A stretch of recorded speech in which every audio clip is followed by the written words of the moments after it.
Les rencontres d'Edmond Morel.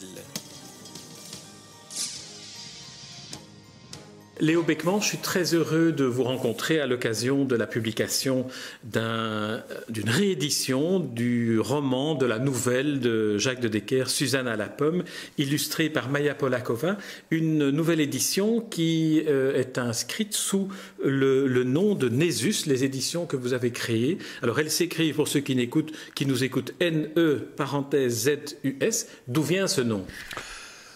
C'est simple, c'est Nésus. Si on prend les deux premières lettres et on ajoute le Z, c'est né. Et bon, les auditeurs ne voient pas ma figure, mais j'ai quand même un fameux grand nez, donc le nez.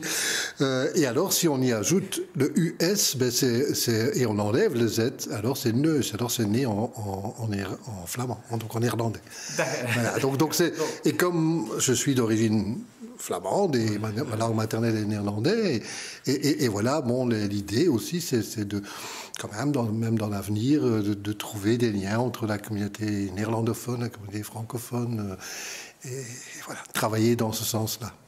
Alors, le texte Suzanne à la pomme est un récit, un roman, une nouvelle. Comment est-ce que vous est venue l'idée de choisir ce texte-là pour en faire le premier livre, dans le fond, de cette maison d'édition? J'ai pas été chercher le texte. Pour être honnête, c'est Jacques qui me l'a proposé. J'ai d'ailleurs très bien à quel moment il me l'a proposé. C'était à la bibliothèque Solvay au moment de la remise du prix Rossel, donc le 6 décembre. Voilà. Et donc voilà, 5 mois après, il y a un livre qui est prêt. C'est quand même un livre particulier parce que ce que Jacques m'a proposé, c'est de faire un portfolio. Donc pas un livre illustré, mais un portfolio avec les collages de Maja. Fait précisément sur ce texte-là. Voilà. Alors, j'ai marché dans Alors, comme vous le dites, c'est un portfolio, c'est un livre d'art, c'est un livre qui est édité à très peu d'exemplaires, donc chaque exemplaire est unique. Comment se fabrique un livre? Vous avez le texte, Jacques de Decker vous propose le texte, vous le prenez, et puis alors, quel est votre travail ensuite? Ce qu'il y a, c'est que voilà, donc la proposition vient de Jacques. Je ne sais pas si beaucoup de gens s'en souviennent, parce que bon, ça date quand même il y a longtemps, mais j'ai été éditeur dans début des années 80. J'ai d'ailleurs publié Polémon, le mari de Maja. J'ai publié Gaston Compère, j'ai publié Lambercy. Et c'est par cette voie que je suis entré à la promotion des lettres, d'ailleurs. Et ce qu'il y a, c'est que la proposition de refaire un livre, bon, ça me plaisait l'idée, maintenant que je suis à la retraite, que je travaille plus à la promotion des lettres, de renouer avec l'édition, mais toute la problématique du livre à grande quantité, la mise en place en libraire, les retours et tout ça, j'avais pas envie. J'avais envie de faire un livre, de penser un livre en fonction de ce qu'on me propose comme texte, comme image, de penser un objet, d'associer ma vision à celle de l'auteur et de l'artiste plasticienne.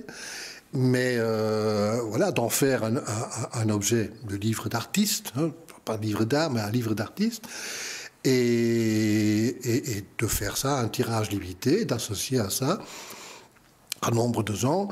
Et c'est vrai que bon, la publication se fait, donc il y a un exemplaire qui est fait maintenant, un prototype, et la publication définitive se fera à un moment que j'ai une vingtaine de souscripteurs pour le livre, parce que voilà, l'objet tel qu'il a été pensé, il a un certain coût que je ne vais pas nier, et donc c'est un livre qui se destine à des collectionneurs, à des musées, tout ça, un tirage limité, sur un beau papier, des procédés de fabrication excellents. On va venir au procédé de fabrication, mais d'abord parlons un peu, pour ceux qui ne la connaissent pas, puisque vous avez cité Polémon que vous avez édité, parlons un peu de Maja Polakova, qui est l'épouse de Polémon, mais qui est surtout cette artiste collagiste qui est connue pour ces petits bonshommes qu'elle découpe dans les pages couleurs du soir. Alors, comment vous est venue l'idée de lui proposer à elle elle, ou comment est-il venu à l'idée de Jacques de Decker de lui proposer à elle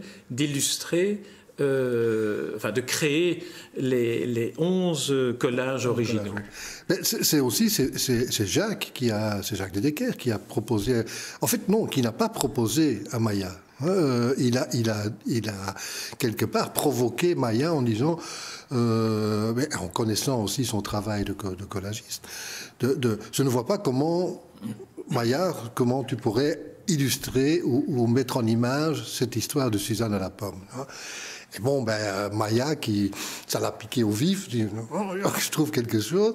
Et donc, en fait, elle a réalisé 11 collages qui sont très très différents de ce qu'elle fait d'habitude. Donc, ce ne sont pas ces petits bonshommes avec lesquels elle fait un travail magnifique graphiquement ce mélange entre des foules, des personnages qu'on connaît dans un univers, dans des univers abstraits qu'elle crée avec ses personnages. C'est tout à fait différent ici. Elle part vraiment du texte et elle s'inspire de la Vénus de Botticelli, qui est donc la tête chaque fois de la Vénus de Botticelli qui revient dans des situations différentes par rapport au texte.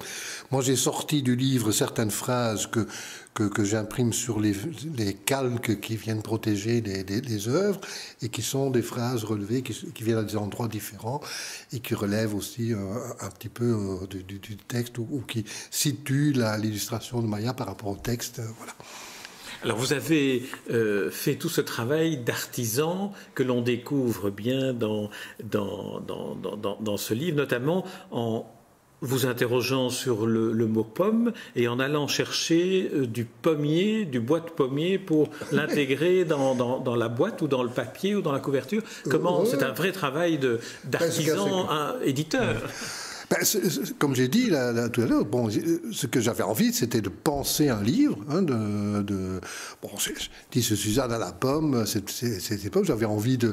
Tout le monde sait que je sais évidemment à quoi ressemble une pomme, mais je me suis rendu compte que je savais absolument pas à quoi ressemblait le bois du pommier. Voilà, alors j'ai été voir, regarder à quoi ressemblait le bois du pommier. Pas facile de trouver du pommier parce que les gens ne coupent pas leur pommier aussi longtemps qu'ils produisent des pommes. Donc trouver du bois de pommier, c'est pas facile. Heureusement, j'avais un ami qui fabrique des instruments de musique en bois et tout ça et qui connaît très bien le bois, qui va acheter son bois en France et pour l'instant, il est en France. Il va me ramener du bois de pommier pour le couper sur mesure parce que voilà, le pommier est intégré dans le coffret qui contient des textes et des images, aussi bien sur la couverture, aussi bien à l'intérieur. La façon dont le coffret se ferme se fait avec ce bois de pommier. Voilà. Alors, le travail de l'éditeur, c'est aussi de choisir le caractère d'impression, d'imprimerie, la typographie que vous allez choisir. Alors là, vous êtes aussi intéressé à cela. Alors, c'est un mignon pro du typographe Robert Slimbach. Alors, à quoi ressemble alors là, en radio, c'est évidemment difficile. À quoi ressemble ce mignon pro ? Oui, même si on est en radio, c'est que je pense que beaucoup de gens connaissent le Garamond. Oui. Voilà, le Garamond, c'est un caractère créé par Claude Garamond à la Renaissance, à la même époque que Botticelli. Et donc, voilà, je voulais rester dans le même univers que les collages, en choisissant un caractère, mais pas le Garamond, parce que on est dans une typographie moderne et je ne vais pas faire un faux ancien, mais ce Robert Slimbach, qui est un typographe américain, il a créé ce caractère exactement dans les années 50 peut-être, en s'inspirant directement des caractères qui ont été gravés par Claude Garamond et Alde Menucci. Qui sont donc les deux typographes qui ont créé les Garamond. Et c'est un type de caractère d'ailleurs que je mentionne dans le colophon, qu'on appelle les Garaldes, la famille des Garaldes, qui vient de Garamond et Alde Menucci, les deux typographes italiens. Voilà. On découvre comme ça tout un univers. Alors, au niveau de la reproduction des collages, donc qui sont des collages en couleur, des collages originaux de Maya Polakova, là, vous utilisez un système qui s'appelle la digigraphie. Alors, pour un ignorant des choses de l'imprimerie, qu'est-ce que la digigraphie? Je l'ai appris aussi, hein, en faisant le livre, parce que je ne savais pas. Ma préoccupation, c'était de trouver une façon de reproduire le plus fidèlement possible les collages de Maya, parce que on se trouve avec des collages. Il y a 11 originaux. On ne peut pas les séparer parce qu'ils sont reliés à l'histoire. Donc si c'est pas de faire un collage dans un livre et un autre collage dans un autre livre, ça n'a pas de sens. Hein, donc il fallait garder les 11 collages ensemble. Mais voilà, après, on est dans la reproduction. Alors j'ai appris que, par l'imprimeur avec lequel je travaille, que le procédé de digigraphie qui a été créé par la firme Epson est un procédé qui a obtenu un label qui permet de considérer qui permet de numéroter les ouvrages, les œuvres, et on ne peut pas utiliser la digigraphie si le tirage n'est pas limité, et jusqu'à 30 exemplaires, on considère la reproduction comme œuvre d'art. Et c'est reconnu, donc c'est un label, voilà. Le R dans un petit cercle, voilà, qui donc on est sûr d'avoir une œuvre originale, ouais. Ou en tout cas un tirage extrêmement limité. Un tirage limité, donc ici dans mon cas de 50 exemplaires, dont les 30 premiers ou ceux adressés aux souscripteurs, sont de toute façon, ils seront tous signés, mais les 30 premiers, qui sont signés donc de 1 à 30, ont valeur d'œuvre d'art, comme peut-être la même valeur que l'original, mais quand même voilà une certaine valeur qui est importante, évidemment, pour un collectionneur qui achète les livres.